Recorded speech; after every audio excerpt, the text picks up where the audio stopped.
MBTI, together with its cousin Insights, are the dominant forces in the world of business psychometrics. DNA is the new kid on the block. Here's how they measure up. MBTI and Insights are based on Jungian psychology, and DNA owes a massive debt to Abraham Maslow, who was much influenced by Jung. So let's start with an idiot's guide to Jungian psychology. Most of the stuff that ends up in our brains comes from the outside. It's the fruit of our experience, as harvested by our five senses. How we filter the information coming our way comes under the heading of perception. What we then do with it comes under the heading of judgment. The doors of perception can either be a revolving affair where entry is facilitated by an open process of association, in which case the entry policy is governed by intuition. Or alternatively, a strict entry policy is enforced. Only information that fits the facts, fulfills a purpose, is suitably dressed, and is not wearing trainers is allowed in. This is called sensing. Once information has been let through to the brain's halls of judgment, it is either processed toward achieving a personal sense of harmony, this is called feeling, or on a detached and logical basis, and this is called thinking. Jung figured this whole perceiving and judging process was also affected by whether we were introverts, people who tend toward inner contemplation, thought and depth of knowledge, and extroverts, people who are more outward-looking, action-orientated, and look more for a breadth of knowledge.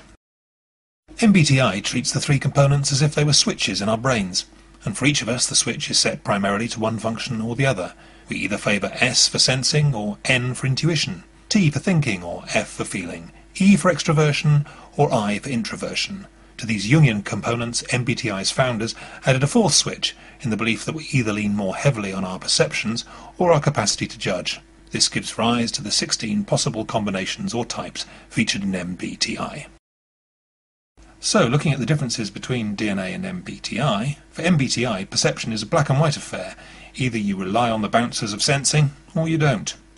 With DNA there are 10 values influencing door policy. Some operate a come-as-you-are policy, others a no t-shirts and trainers policy, and these have infinite variability in terms of how strongly they act. For each of us, these values arrange themselves into relatively fixed hierarchical patterns. How they are engaged depends on how relevant they are to any given situation. Once engaged, they compete with each other so that the strongest values play the dominant role in determining how we perceive things. While each of us may have a unique pattern of values, our dominant values tend to arrange themselves so as to give us some of the typical characteristics of one of the 4 basic DNA types. In MBTI, judgment is a simple preference for feeling or thinking.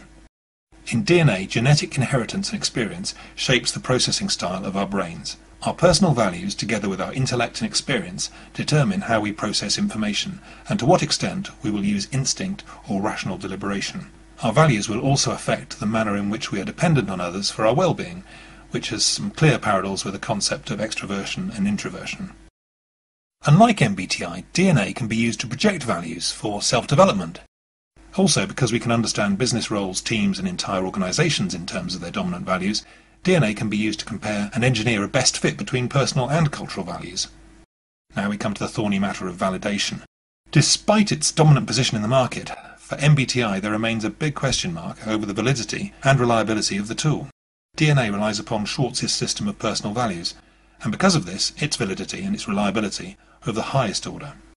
In addition to the initial validation study that featured data collected from 60,000 people, it was independently validated by a study of 1,800 plus Germans in 2001, and also in that year by a study on around 10,000 Africans and Italians, separate studies of 1,000 plus Greek consumers and nearly 10,000 people featured in a 2008 pan-European study, and the thousands of people from around 20 countries participating in the biannual European Social Survey, and that's just for starters. Respected academic bodies have repeatedly tested it, the result being that the scope of its multicultural validity has actually increased over the years since being conceived in 1992. So, in summary, the principal comparative assets of DNA are: 1. It has bulletproof validity.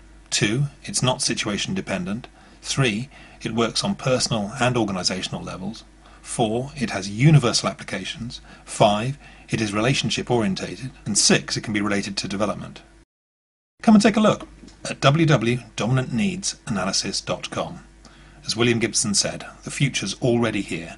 It's just not very evenly distributed.